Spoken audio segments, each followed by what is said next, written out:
de la fatigue, du courage, du soutien des collègues, du soutien de militants, de la jeunesse organisée, d'un air complètement désintéressé. Je vais parler de qui? De ceux qui nous ont apporté à bouffer, ceux qui nous ont aidés à maintenir une case de grève et à la remplir, parce que le nerf de la guerre, enfin c'est un patron, oui, c'est le salaire. Et bien en 4 mois, ma fiche de salaire, c'est vous qui me l'avez organisée, c'est vous qui m'avez payé dans les soutiens. C'est tous ceux et toutes celles, à travers les manifestations, les concerts de soutien, les initiatives de part et d'autre, avaient su faire attaquer monumental à mon patron. Pendant 4 mois, c'est la solidarité qui a payé mes proches, mon loyer, mes factures et ma bouffe. Voilà la situation. C'est inédit pour nous. Depuis 18 ans, on n'avait jamais connu de lutte aussi forte chez les facteurs. 4 mois et demi, vous imaginez ce que ça représente en termes de sacrifice physique, moral, le soutien des familles, le soutien des proches, le soutien de nos usagers sur les tournées. Dès le début, dans nos quartiers populaires à Rennes Sud, nous récoltions de l'argent de la part de gens à qui on privait de courrier, mais qui ont compris la logique. Bah ouais, la Poste a voulu surfer sur notre image commerciale du personnage parmi les professions les plus aimées dans la population. Et ben il est vrai que quand on est dans la lutte, on est le plus aimé et le plus soutenu parmi les usagers qui ont des situations sociales pires que la nôtre. C'est une bonne chose. Chers concitoyens et camarades, je vous apporte le salut fraternel des cheminots en lutte depuis maintenant plus d'1 mois et demi de période alternée de grève.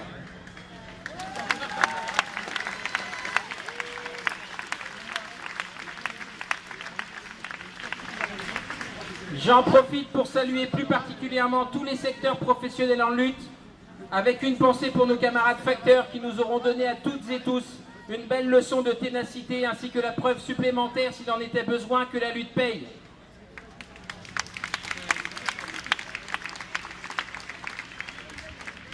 Les cheminots tiennent aussi à remercier le collectif d'associations, de partis politiques et de syndicats organisateurs de cette marée populaire d'avoir fait le choix de mettre en avant les salariés qui luttent. La réforme ferroviaire portée par le gouvernement et la direction de la SNCF s'inscrit dans un cadre de dérégulation de l'économie et met en danger le service public ferroviaire ainsi que les conditions sociales des cheminots. Les cheminots, engagés dans un mouvement de contestation depuis le 22 mars 2018, portent au contraire un transport public ferroviaire qui est de nature à garantir l'égalité d'accès et de traitement de l'ensemble des citoyens, tout en améliorant les conditions sociales des salariés du secteur. Face à la mobilisation des cheminots qui abordent leur 12e séquence de grève, le gouvernement et la direction SNCF refusent d'engager de réelles négociations sur l'ensemble des pans de la réforme. Les cheminots n'ont d'autre choix que de continuer et de renforcer leur action. Babacar, il faisait qu'ils envoient. C'est ses amis.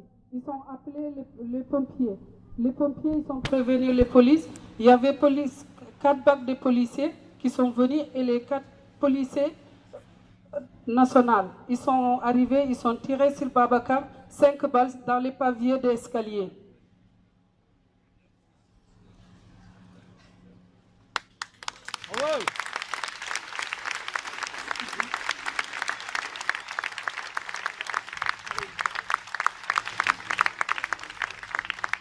Comme le dit le comité Vérité et Justice pour Adama, la question raciale, elle est intégrée à la question sociale. On ne peut pas faire l'économie, on ne peut pas baisser les yeux face aux crimes racistes de la police qui à la fois frappent les manifestants et manifestantes et quotidiennement harcèlent, menacent, humilient les jeunes dans les quartiers populaires, majoritairement non blancs. Aujourd'hui, l'idée, c'est de montrer que, en fait, Babacar, il était un homme noir, jeune, il était sous pression quotidienne permanente du profilage racial, et que pour cette raison-là, il était aussi dans la précarité matérielle administrative, et que la question raciale, encore une fois, on ne peut pas la négocier, elle est aussi liée à la question sociale. D'abord, je voudrais vous dire que c'est nous, les militants et les militantes, qu'on traite de violents, d'agitateurs, etc. Mais la première des violences, c'est de trahir le peuple en trahissant ses promesses électorales. Macron avait promis la PMA, c'était inscrit dans son programme. Aujourd'hui, on attend toujours. D'ailleurs, moi, je vous invite à poster à Macron, à l'occasion de la fête des mères, cette petite carte postale qui a été faite par le collectif breton pour la PMA pour lui rappeler sa promesse qu'il a vite oubliée. On vient se présenter avec l'association Un Toit, c'est un droit qui milite pour le droit au logement des personnes migrantes. et pour l'Interorga qui rassemble une vingtaine d'organisations et qui luttent tout ensemble pour ces questions.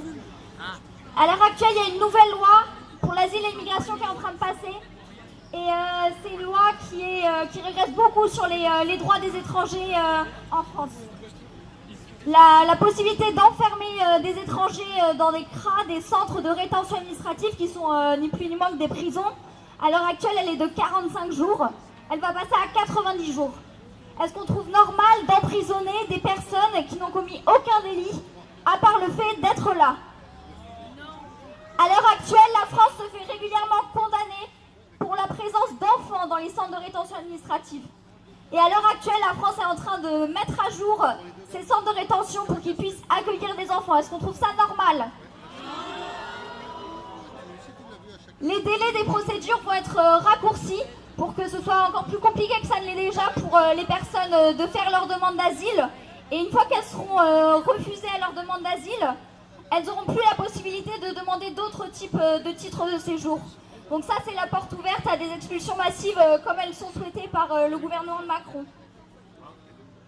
On retrouve aussi le retour du délit de solidarité qui avait été supprimé et qui est à nouveau dans les cartons. Et puis on voit surtout le développement d'une migration qui est la migration choisie.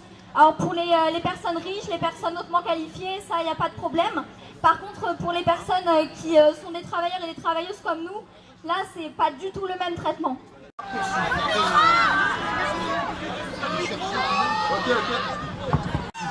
La moitié des candidats et candidates, 400 000 au niveau national, n'a pas reçu de réponse positive.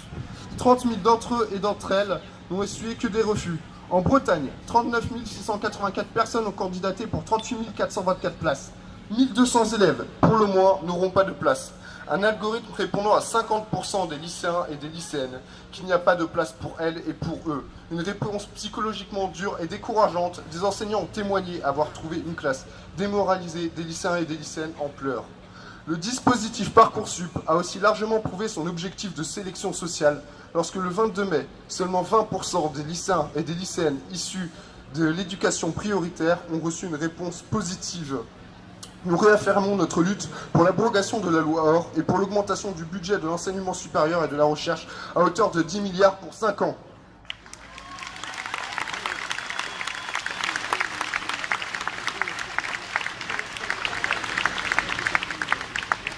Nous, on vient prendre une intervention au nom de l'Assemblée Générale Rennes 2. Depuis octobre, Rennes 2 est mobilisée. D'abord contre les ordonnances Macron, puis sur la question de la sélection à l'entrée à l'université depuis février. Nous nous battons contre la mise en place de Parcoursup, une plateforme qui trie les lycéens et les lycéennes à la sortie du secondaire, selon un algorithme qui intensifie la sélection sociale et qui vise à produire une main-d'œuvre qualifiée, adaptée aux besoins du marché du travail.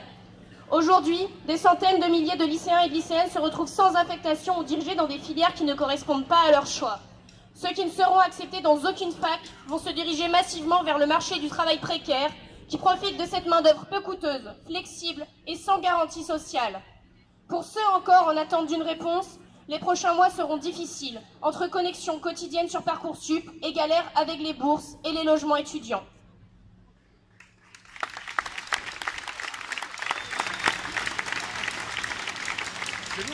La lutte depuis la fac a commencé en février, par des blocages partiels et l'occupation du bâtiment F, puis du bâtiment B.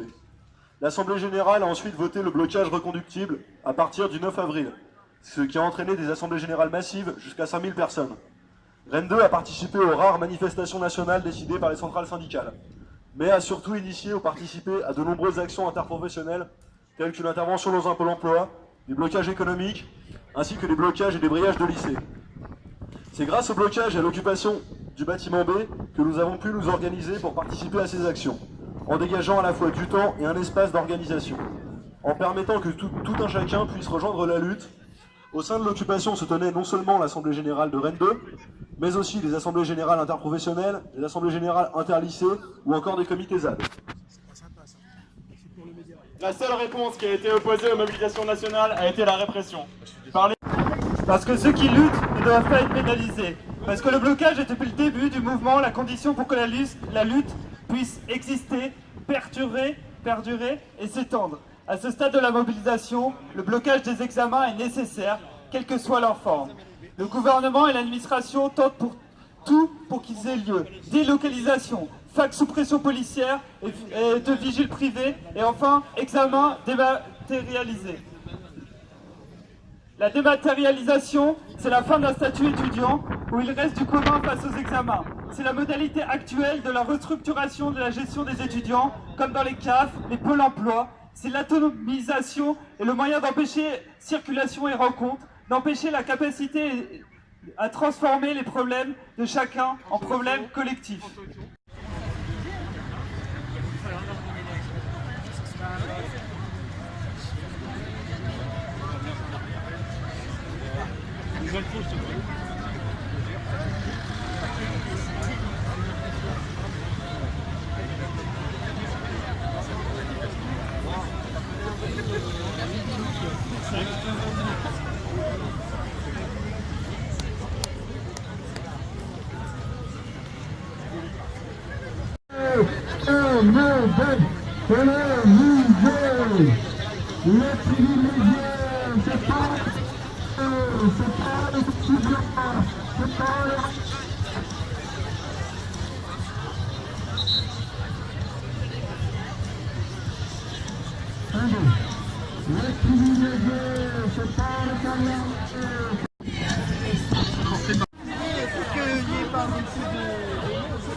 C'est le gouvernement qu'il faut virer. C'est pas le service public qu'il faut privatiser. C'est le gouvernement qu'il faut virer. C'est pas le service public qu'il faut privatiser. C'est le gouvernement qu'il faut virer.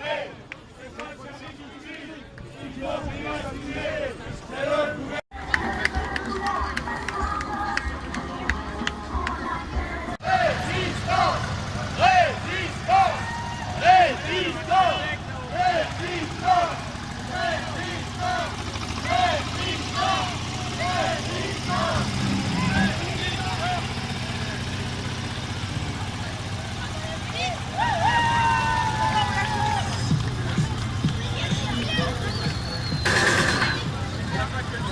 Moi je me trouve embrigadé dans la pélanche. Mais absolument, et je suis content que vous pointez ce sujet parce que je pense qu'il faut frapper fort. Je pense que Emmanuel Macron va dans le bon sens. Il a frappé vite, il a frappé tous les secteurs.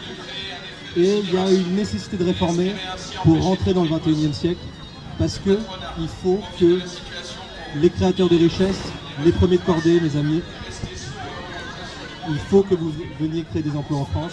Et pour ça, il n'y a pas 36 000 solutions, il faut baisser les charges. Il faut baisser le coût du travail. Est-ce que vous avez regardé les statistiques du chômage? Monsieur Gattaz n'a jamais menti. Il a effectivement créé 1 million d'emplois, il faut le dire. On est là ici aussi pour dire la vérité. Finalement, est-ce que la lutte des cheminots, la lutte des infirmières, la lutte des étudiants, est-ce que c'est pas une lutte rétrograde? Est-ce que c'est pas une lutte du 19e siècle et qui empêche la France d'entrer de plein pied dans la mondialisation qu'on appelle une mondialisation heureuse, monsieur Gattaz? Je vais reprendre les mots que j'ai utilisés dans une conférence de presse qui disait à peu près ça. On assiste aujourd'hui à une forme de prise d'otage du pays pour que rien ne bouge. Et je crois que vraiment, ça me plaît beaucoup de me citer parce que vraiment, ça pointe le cœur du problème. Hein. Rien ne bouge, rien ne change. Et l'orchestre continue à jouer pendant que le Titanic fait naufrage.